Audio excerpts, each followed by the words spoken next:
Merci Madame la Présidente.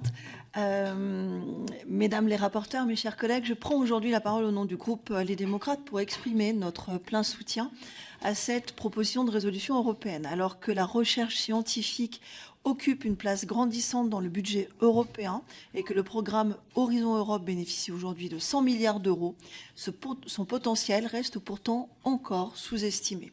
Dans un contexte de changement politique majeur, Donald Trump a, depuis le début de l'année 2025, opéré des coupes budgétaires s'attaquant à la santé, à l'environnement ou encore à l'énergie au sein des universités. Mais en réponse, l'Union européenne doit se montrer ouverte et accueillante pour accueillir les chercheurs du monde entier et renforcer notre écosystème scientifique.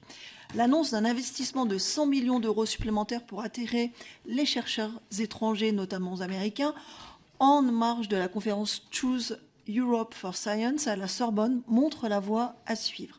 En France, notre recherche est majoritairement publique, ce qui nous permet de participer activement au financement européen. Mais notre pays ne consacre que 2,2% de son PIB à la recherche, ce qui est en dessous de l'objectif de 3% de l'Union européenne. Et la contribution du secteur privé reste malheureusement encore trop faible, alors que c'est l'inverse dans d'autres pays. Le rapport rendu par Mario Draghi dresse ainsi un constat alarmant sur l'état de la coopération européenne et souligne le déficit d'innovation qui freine notre compétitivité. Le programme Horizon Europe, notamment la création du Conseil européen de l'innovation, sont des réponses concrètes à ces défis. La proposition de résolution européenne que nous examinons aujourd'hui formule des recommandations précises pour améliorer et renforcer le financement de la recherche au niveau européen ainsi qu'au niveau national. Le groupe Les Démocrates y est pleinement favorable.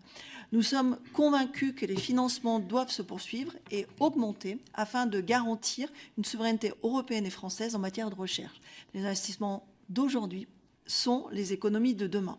Enfin, nous soutenons également la proposition de renforcer la gouvernance scientifique. Une restructuration de la gestion des moyens alloués à la recherche européenne est nécessaire pour gagner en efficacité, notamment par l'implication accrue d'ingénieurs et de scientifiques qualifiés dans les processus décisionnels. Mes chers collègues, investir dans la recherche, c'est croire en une Union européenne ambitieuse, innovante, résiliente et souveraine. Nous appelons donc à soutenir ce texte. Merci, mesdames les rapporteurs. Merci. Nous passons maintenant.